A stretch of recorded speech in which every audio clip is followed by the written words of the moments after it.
பவுல் சொல்லுகிறார், நான் சிலுவையிலே அறையப்பட்டிருக்கிறேன், இனி நான் அல்ல, கிறிஸ்துவே எனக்குள்ளே வாழுகிறார்.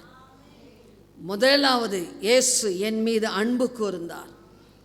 நம்ம மேலே அன்பு கூர்ந்து, இப்போ உங்கள் மேலே ஐயோ அப்படியா, எப்படி இருக்கீங்க சிஸ்டர், அன்பெல்லாம் இருக்கு. ஆனால் அன்பு கூர்ந்து உங்களுக்காக என்ன செய்கிறோம் அது ரொம்ப முக்கியம் இல்லை? ஒருத்தங்க பசியாக இருக்கிறாங்க, ஐயோ பசியாக இருக்கிறீங்களா, நான் உங்களுக்காக ஜெபம் பண்ணுறேன்.